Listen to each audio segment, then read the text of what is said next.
तो क्या ये बेहतर नहीं है सर कि सुप्रीम कोर्ट पेंडिंग केसेस देखे और कॉन्स्टिट्यूशनल कोर्ट एक बना दिया जाए पाकिस्तान में जो सिर्फ और सिर्फ पाकिस्तान के सूबों के तनाज़ात, कॉन्स्टिट्यूशनल मैटर, सियासी मैटर देखे, ताकि और उसमें माज़रत के साथ एक और सवाल भी, सुप्रीम कोर्ट में हमारे जो नीचे से आने वाले जजेस हैं वो क्रिमिनल प्रैक्टिस के जो वकील हैं, सिविल मैरिज ज़मीनों के वकील और आपके बैंकिंग कोर्ट के वकील भी जो है वो जज बन जाते हैं सर ऊपर आके।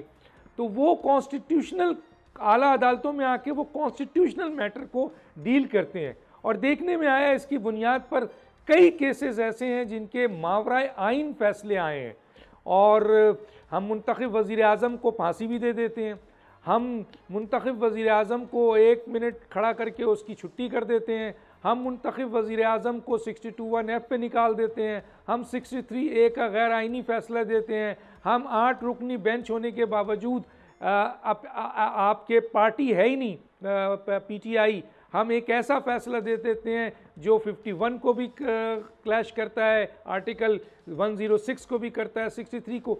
तो ये जो कॉन्स्टिट्यूशनल कोर्ट होना चाहिए जिसमें सिर्फ कॉन्स्टिट्यूशनल एक्सपर्ट्स जजेस बने और ज़ाहिर है उनकी एक क्वालिफ़िकेशन हो, LLM हो जैसे दुनिया में होता है कॉन्स्टिट्यूशनल, और दूसरा ये कि वो आपके सिर्फ कॉन्स्टिट्यूशनल कोर्ट देखें और ये जो सुप्रीम कोर्ट है ये रूटीन्स मैटर एपीलेट कोर्ट के तौर पर एक्ट करे। क्या ये बेहतर नहीं है सर?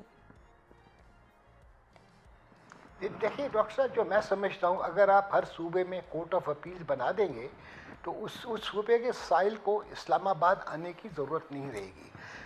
सुप्रीम कोर्ट कहें या आप कॉन्स्टिट्यूशन कोर्ट कहें, उनके पास खाली वो मुकदमात आने चाहिए कि जिसके अंदर इंटरप्रिटेशन ऑफ लॉ या इंटरप्रिटेशन ऑफ कॉन्स्टिट्यूशन हो। फैक्चुअल कंट्रोवर्सीज के जो भी कोई केस है वो कोर्ट ऑफ अपील्स में ख़त्म हो जाना चाहिए।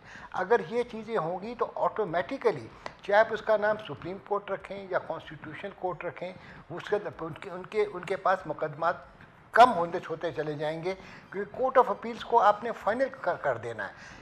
कोई फैक्चुअल कंट्रोवर्सी आगे नहीं जाएगी। इससे क्या कहते हैं, मैं समझता हूँ सुप्रीम कोर्ट कह लें या कॉन्स्टिट्यूशन कोर्ट कह लें, उनके पास फिर जजेस को बढ़ाने की भी ज़रूरत नहीं पड़ेगी, क्योंकि सारा जो बर्डन है वो कोर्ट ऑफ अपील्स ले लेगा। जैसे मैंने शुरू में कहा, टेयर्स को कम करना पड़ेगा। सब्सक्राइब करें और बेल दबाएं ताकि कोई खबर रह न जाए।